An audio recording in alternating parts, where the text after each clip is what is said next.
نحمدہ و نصلی علی رسولہ الکریم اما بعد فاعوذ باللہ من الشیطان الرجیم۔ آج بہت ہی ایک اہم ٹاپک ہے جسے ہماری جدید سائنس تو ماننے کو تیار نہیں ہے، لیکن اس کی وجہ سے آپ کے معدے میں اور آپ کے نظام انہضام میں آپ کو پرابلم آتی ہے عام طور پہ۔ اس کا آج کا ٹاپک ہم کہیں گے کہ ناف کا ٹل جانا، ناف کا گر جانا، ناف کا اوپر کی طرف چڑھ جانا، یا میں کہوں گا کہ آپ کی ناف کا پل ہو جانا۔ یہ ایک پرابلم بہت عام ہے، خاص طور پہ بچوں میں ینگسٹرز میں۔ تو اس کی وجہ سے آپ کی ٹانگوں میں بے چینی، آپ کے جو بیک کے مسلز ہیں ان میں بے چینی، معدے میں درد، اور معدے میں درد کی وجہ سے سارا دن آپ کو بے چینی لگی رہتی ہے۔ انسان جو ہے وہ مطمئن نہیں ہوتا صبح سے شام تک کسی بھی وجہ سے، اور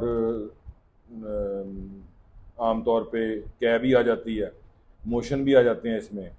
اور جب تک یہ ناف کا جو پرابلم ہے اس کو ریزالو نہیں کیا جائے گا تو یہ جو پرابلم ہے یہ چلتا رہتا ہے۔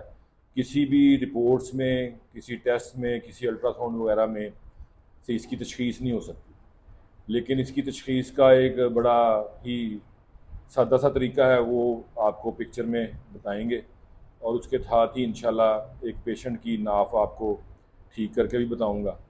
اور اسٹومک میں جو پرابلمز آتے ہیں، خاص طور پہ پین اور پٹھوں میں کھچاؤ، ٹانگوں میں بے چینی، وہ ایک دفعہ ناف ٹھیک ہونے سے فوراً ہی بغیر کسی میڈیسن کے ہی ٹھیک ہو جاتی ہے۔ تو انشاءاللہ ابھی آپ کو بتاتے ہیں کہ ناف کو آپ نے کیسے چیک کرنا ہے اور کیسے اس کو آپ نے ناف کو ٹھیک کرنا ہے۔ یہ دیکھیں، جس پیشنٹ کو ناف کا پرابلم ہو اس کے بیلی بٹن یعنی ناف کے اوپر اس طریقے سے ہاتھ رکھیں اور اس کو آہستہ آہستہ سے دباتے جائیں، اور تقریباً 25 سے 30 سیکنڈ تک دبائیں۔ جس پیشنٹ کو ناف ہوگی تو اس کے جب آپ اس کو دبائیں گے تو آپ کو اس کے نیچے دھڑکتی ہوئی کوئی چیز فیل نہیں ہوگی، لیکن آپ جب بار بار اس کو چھوڑ کے 30 سیکنڈ کے لیے دبائیں گے تو تھوڑی دیر کے بعد آپ کو آپ کے ہاتھ کے نیچے دباؤ میں ناف دھڑکتی ہوئی محسوس ہوگی۔ جب ناف دھڑکتی ہوئی محسوس ہو تو سمجھیں کہ آپ کی ناف ٹھیک ہو چکی ہے، آپ کا پیشنٹ ٹھیک ہے۔ اور یہ طریقہ ہے، یہ بڑا ایزی ہے، اور انشاءاللہ تعالی بغیر کسی میڈیسن کے اسٹومک کے یہ پرابلم جو ناف کی وجہ سے ہوتے ہیں وہ ٹھیک ہو جاتے ہیں۔ اور اس طرح آپ گھر میں جو بھی پیشنٹ ہو، جینٹس ہوں، لیڈیز ہوں، ان کی ناف اس طرح آپ نکال سکتے ہیں۔